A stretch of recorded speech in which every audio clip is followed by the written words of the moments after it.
Hi guys, welcome back my channel. ఈరోజు ఈ వీడియోలో మనం ఆయిల్ స్కిన్ కేర్ రొటీన్ గురించి తెలుసుకుందాం. ఫస్ట్ ఆఫ్ ఆల్ మన స్కిన్కి ఆయిల్ ఎందుకు వస్తుంది, అసలు దేనివల్ల వస్తుంది అనేది తెలుసుకుందాం. ఫస్ట్ ఆఫ్ ఆల్ మనకు ఈ ఆయిల్ ఎందుకు వస్తుందంటే ఇంక్రీజ్డ్ సెబీసియస్ గ్లాండరీ యాక్టివిటీ.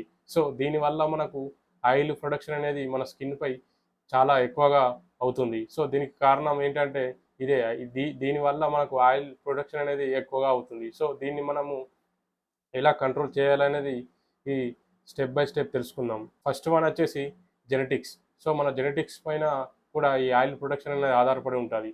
సో మన డాడీకి కానీ మన గ్రాండ్ ఫాదర్కి కానీ ఎక్కువగా ఉంటే మనకు కూడా రావచ్చు. ఇక సెకండ్ వచ్చేసి హార్మోనల్ చేంజెస్. సో దీనివల్ల కూడా మనకు ఈ ఆయిల్ ప్రొడక్షన్ అనేది రావచ్చు. సో మనకు ఆ ఆయిల్ హార్మోనల్ చేంజెస్ వల్ల కూడా మనకు ఆయిల్ అనేది ఎక్కువగా మన స్కిన్పై ప్రొడ్యూస్ అవుతుంది. ఇక ఫోర్త్ వన్ వచ్చేసి క్లైమేట్ చేంజ్. సో సమ్మర్లో మనకు సన్రైజ్ ఎక్కువగా ఉంటుంది. సో దానివల్ల మన స్కిన్ అనేది ట్యాన్ అయ్యి ఎక్కువగా ఆయిల్ ప్రొడక్షన్ అనేది అవుతుంది. సో మనకు క్లైమేట్ చేంజ్ వల్ల కూడా అవుతుంది. అలాగే ఇక ఫిఫ్త్ వన్ వచ్చేసి డైట్. మనం ప్రొసెస్డ్ ఫుడ్ కానీ జంక్ ఫుడ్స్ కానీ ఎక్కువగా తింటే మనకు ఆయిల్ ప్రొడక్షన్ అనేది ఎక్కువగా అవుతుంది. సో సో వీటన్నిటి వల్ల కూడా మన స్కిన్ అనేది మన స్కిన్ అనేది ఆయిల్గా మారుతుంది. సో మన ఆయిల్ స్కిన్ ఉన్న బెస్ట్ అడ్వాంటేజ్ ఏంటంటే మన డ్రై స్కిన్ ఉన్న వాళ్ళకంటే మన ఆయిల్ స్కిన్ ఉన్న వాళ్ళు తొందరగా ఏజ్ కారు. సో ఈ డ్రై స్కిన్ ఉన్న వాళ్ళు తొందరగా ఏజ్ అవుతారు. అసలు ఏం చేస్తే మన స్కిన్పై ఆయిల్ రాకుండా ఉంటుందనేది తెలుసుకుందాం.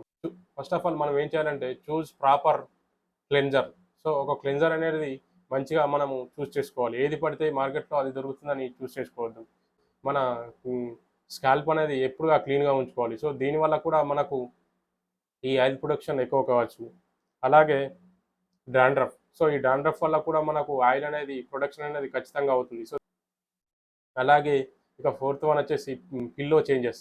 సో మనం రోజు పడుకునే బెడ్పై మన పిల్లోస్ అనేది వీక్లీ 2 టైమ్స్ అయినా చేంజ్ చేయాలి. సో ఇలా చేంజ్ చేయకపోతే మనకు ఆయిల్ ప్రొడక్షన్ అనేది అందులో ఉండే బ్యాక్టీరియా వల్ల కూడా ఖచ్చితంగా ఆయిల్ ప్రొడక్షన్ ఎక్కువ అవుతుంది. కాబట్టి వీక్లీ 2 టైమ్స్ అయినా మన పిల్లో కవర్స్ని ఖచ్చితంగా మార్చి క్లీన్ చేసుకోవాలి.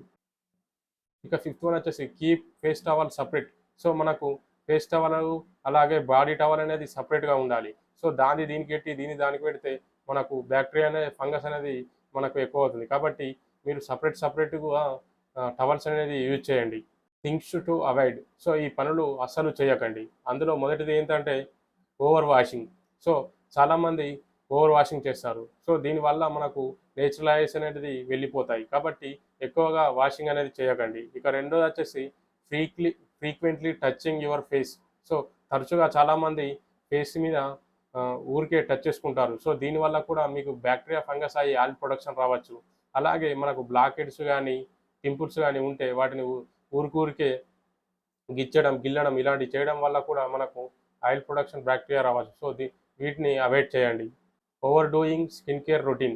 సో స్కిన్ కేర్ అనేది 2 టైమ్సే పెట్టుకోవాలి. మీరు ఓవర్గా పెట్టుకుంటే మీ స్కిన్ అనేది ఖచ్చితంగా డ్యామేజ్ అవుతుంది. ఇక ఫోర్త్ వన్ వచ్చేసి హార్ష్గా స్క్రబ్ చేయడం. సో గట్టిగా రుద్దడం కానీ ఇలాంటివి అసలు చేయకండి. ఇక ఫిఫ్త్ వన్ వచ్చేసి focus on diet. So diet విషయంలో మీరు ఒక మంచి ఫుడ్ని చూస్ చేసుకోండి. ఫాస్ట్‌ఫుడ్ ఫుడ్ కానీ జంక్ ఫుడ్స్ కానీ అవాయిడ్ చేయండి. మంచి గ్రీన్ లీఫ్ వెజిటేబుల్స్ కానీ ఇలాంటి అవిటికి చాలా మంచి ఈ పోషకాలు ఉంటాయి. కాబట్టి మీ స్కిన్ గ్లో అవ్వడానికి చాలా దోహదపడతాయి. ఈ ఆయిల్ స్కిన్ ఉన్న వాళ్ళు ఎలాంటి ఫేస్ వాష్ వాడాలో తెలుసుకుందాం. ఫస్ట్ ఆఫ్ ఆల్ వచ్చేసి సాలిసిక్ యాసిడ్స్ ఉన్నవి వాడండి ఫేస్ వాష్‌కు. అలాగే ఇక సీరమ్స్ వచ్చేసి ఎలాంటి సీరమ్స్ వాడాలంటే సాలిసిక్ యాసిడ్, నియాసినమైడ్. సీరమ్స్ ఏవి వాడాలంటే ఈ ఆయిల్ స్కిన్ ఉన్న వాళ్ళు సాలిసిక్ యాసిడ్, నియాసినమైడ్. సో ఈ రెండిటి ఉన్నాయి చూస్ చేసుకోండి సీరమ్స్కి. అలాగే మాయిశ్చరైజర్స్ ఏవి వాడాలంటే ఈ ఆయిల్ స్కిన్ ఉన్న వాళ్ళు జెల్ బేస్డ్ మాయిశ్చరైజర్ని వాడాలి. అలాగే సన్ స్క్రీన్కి వచ్చేవారికి ఎలాంటి సన్ స్క్రీన్ యూజ్ చేయాలనేది చాలామందికి తెలియదు. తెలుసో తెలియకో అనేక రకాల సన్ స్క్రీన్లు వాడి మీ స్కిన్ అనేది డ్యామేజ్ అవుతుంది. సో ఒక మంచి సన్ స్క్రీన్ అనేది యూజ్ చేయండి. సో ఏది బెస్ట్ అంటే SPF 30 అనే సన్ స్క్రీన్లో మీరు SPF 30 ఉండేలా చూసుకోండి. ఇది ఆయిల్ స్కిన్ ఉన్న వాళ్ళకి బెస్ట్ రికమెండేషన్ అని చెప్పచ్చు.